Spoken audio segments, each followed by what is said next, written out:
Trump is combining a lifetime of understanding of how to do deals with the experience he's got knowing how to be president, knowing some of these world leaders. He's married up the tactics that he's always used now with a strategic vision he simply didn't have, along with the relationships in his first term. So here are 7 Trump talents that I think contributed to this deal based on talking to people around Trump who've explained to me, both over the years in the context of this deal, how it got done. First is Trump's use of unconventional envoys. Steve Witkoff, the man who was at the center of this deal with the help from Jared Kushner, he's a developer, a real estate developer, known for turning neglected buildings into luxury addresses. Trump made him point person on this, as he has on Russia and other things, and Washington did what it does in such cases. It laughed. People from the Foreign Service, people from the Council on Foreign Relations, they saw this appointment as a punchline, not a pipeline to peace. Trump's genius is that he understands that power, it doesn't travel anymore through official corridors. That's from the past. It flows through private channels, over golf lunches, whispered phone calls between folks who can close a deal and then brag about it if they want. The State Department, they want long memos. What Trump wants, and what he wanted in this case, was a guy who could seal the deal at Cipriani without checking his notes, without consulting his predecessors. There was no predecessor for Steve Witkoff. Trump chose him to do this in a different way. Who knew that the road to Jerusalem and Tel Aviv ran through Palm Beach and the Carlyle Hotel rather than through Foggy Bottom? Trump ignored the experts in this case because he sees expertise as an obstacle course built by people who've never finished anything. Trump prefers deal makers who don't flinch when the bill arrives. People call that amateurism. That's not how Trump sees it. Trump sees this as doing stuff differently with someone he trusts, and it got the job done. All right, second, Trump is fine blurring business and diplomacy. His critics call it corruption. What his supporters call it is synergy. Either way, whatever your view of it is, it provided leverage in this case. Trump treats the globe like it's a zone mixed-use real estate project. For him, it's not a conflict of interest. It's a warning. The business model can work. It greases the skids for diplomacy. He put a real estate developer in charge of the Middle East. Trump, again, he doesn't see a conflict there. For him, it's vertical and horizontal integration all at the same time. Capitalism and statecraft for Trump, they go together. They both rely on perception, persuasion, interconnectedness, and the ever-present threat of walking away from a deal. Trump's philosophy is they want something from us, find out what it is, and give them something that looks like the deal. People call that the art of the deal for Trump. I call it the art of illusion. Diplomats offer promises. What Trump offers is projects of mutual interest. It's foreign policy with bottle service. And the check for Trump, it's always in someone else's currency. He's managed to turn the accusation that he's too transactional, he's too connected to business, into proof in this case that he's effective. Because sometimes being transactional is how you get a transaction done, even if it's diplomacy. All right, third, Trump is a great reader of people. He reads ego the way a normal president would read a briefing book. The Middle East is famous for being a region built on pride, on dynasty, and on the concept of face. Trump is fluent in all three of those areas. He doesn't want to read reports from the State Department. He wants to read the room. That's partly why he often will show up, as he did this week, in person. He looks at the body language. He looks at the facial expressions. He sees what the leaders he needs something from needs from him, whether it's a photo with him, whether somebody wants to be called a visionary in public, who needs to feel a foot taller in a photo op by positioning themselves. If your posture says needy, you're already for Trump in the second paragraph of the press release. He wants people who are aggressive like him. The people he singled out this week at the event in Egypt were the ones who have been so aggressive. Maybe they're aggressive for peace. Maybe they want some sort of license to build a business. Trump treats geopolitics like casting a movie or a TV show. He's always willing to find the guy who's willing to play himself. And this confounds the Beltway. They think reliance on understanding human nature is about manipulation. For Trump, it's geopolitical literacy. Every meeting for him is like a first date, and he never forgets who blinks first. Trump went to Egypt to read the room and sealed the deal. All right, fourth, Trump is not afraid of criticism. It's a huge superpower for him. It's a huge ability to navigate what he's gone through. There's no one in modern American life who's been mocked more, impeached, indicted, lampooned, and yet Trump just keeps going. His secret is not denial, it's digestion. He takes the criticism and he metabolizes it and he moves on. He turns contempt into currency and outrage into oxygen. He's the only person in public life who can trend for the wrong reason and then turn it into market research. He's been called every name in every language, and he just keeps going. Every insult to him is like a protein shake. It fuels him for the next time he's dealing with the press or dealing with an adversary. He wakes up every morning, scans the coverage, and thinks, they're still talking about me. That means I'm still winning. That is the alchemy that his enemies have never understood. They think Trump is thin-skinned. He's not. He's Teflon. He takes their rage and it turns it into an aura around him. When they condemn him, it gives him the shape he needs. He becomes what he's always wanted to be, what he is even as president of the United States, a rebel outsider battling the club he's been denied entry to and now paradoxically is the head of. All right, number 5, Trump is a master of tactical ambiguity. He saw it in full sharp relief in this case. He knows that clarity is overrated, whether you're playing poker or trying to strike a deal like this. His power lies in leaving ambiguity, never letting anyone know quite exactly what's real, what's pretend, what he'll do, what he won't do. He speaks in superlatives. They're so expansive, they become like force fields because they create a lack of certainty in the minds of the others. Every time Trump says something is historic, the diplomats say, well, in what sense? And he says, yeah, in the best sense. He treats strategy like he treats an NDA, never fully disclosed. And when you can't predict what Trump's going to do, you're forced to accommodate him. Other people look at this, particularly traditionalists, and say, well, that's chaos.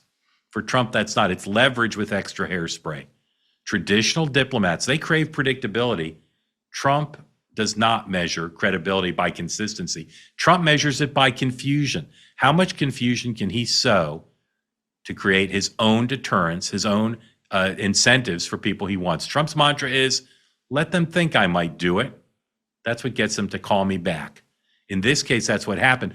Trump created, even the Europeans who had been so hostile for Israel, all of a sudden wanted to be part of this. They flew to Egypt to stand on stage with Trump, who understands what Madison Avenue has always understood. Mystery sells. The Saudis, the Israelis, even the Qataris, they learn that when Trump is involved, the game is played on his board, not on theirs. And they all showed up because they couldn't know what would happen if they didn't.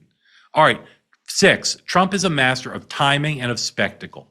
His critics say he cares too much about showmanship. Well, they're right. He does care a lot about it, but Trump knows the show is the thing. He understands whether it's politics or entertainment, the two have merged now. Stagecraft is statecraft. In the age of social media, the headline is what writes history, at least in the short term. So when Trump unveiled the deal, he made sure the lighting was perfect, the backdrop was biblical, the applause instant and sustained. He wasn't trying to choreograph some sort of policy rollout. He was trying to create a scene. You saw that in the Knesset in Israel. You saw it in the subsequent stop in Egypt. In the Middle East, they have had decades where there's been massive daylight between enemies. Trump wanted to create a golden hour where everybody stood together. He knows that if you can make the world stop and pay attention in their scrolling, constant scrolling for 12 seconds, you've already negotiated half the deal. What the establishment still does not grasp is that people aren't going to remember the details. They're going to remember the images. Trump being applauded in the Knesset, Trump being surrounded by world leaders, all standing there while he was master of ceremonies in Egypt. Trump grasps that winning the news cycle can mean you win the century. He's turned diplomacy into theater, and his critics have to sit by as unwilling ticket holders watching the show. Finally, related to controlling the narrative, Trump knows you got to frame the story before the facts settle, because if you frame the story, you get to decide what the facts actually are. Every president now tries to control the narrative, every politician. Trump is the narrative. He has been for 10 years, and he knows it. He doesn't wait for historians. He dictates the chyrons for the TV show. He understands that if you define the story before anybody else can, you own the interpretation. Trump believes forever. We'll see if that sustains, but certainly for now, By the time any of the analysts start to ask, wait, what did Trump actually accomplish here? He is already posting on Truth Social saying it's the deal of a lifetime, or at least of the millennium. Trump doesn't just shape the narrative, he trademarks it and makes it his own. He treats his perception creation like intellectual property. He knows, again, people aren't going to remember the details. What they're going to remember is how did they feel about it? And the world, even a lot of Trump's critics, even my friend who sent me that note, they feel great about it. It's not shallow. This is now the media physics that every effective politician has to deal with, and Trump does it better than anyone. When you control emotion, you control reality. Trump doesn't measure success by the technical language in a treaty or what protocols are drafted and then ratified. Trump measures it by on-camera airtime. Who gets the first word? Who gets the last word? What does the photograph look like that defines the moment? Trump is not interested in playing for some stuffy archives. He's playing for the collective memory on video. Yes, it is brash, it's shameless, it's allergic to nuance, perhaps allergic to humility. But the man who was once mocked for thinking diplomacy was just another deal to be made now knows how to make these deals better than he did in the first term. Where everyone else has failed, particularly Donald Trump will tell you his predecessor, Joe Biden, Trump is able to get it done as he did in this case. He may not be sitting up late reading State Department cables, but Trump understands how to separate signal and noise. He may not speak in detailed policy prescriptions, but he understands the grammar and cadence of power. He's really the first president since Ronald Reagan to fully grasp that foreign policy on the big stage, like this week, it's 80% theater, 10% luck, and 10% pretending you meant to do something you did by accident. He's turned the presidency this week into a kind of a postmodern stagecraft. It's a blend of a reality show and realpolitik.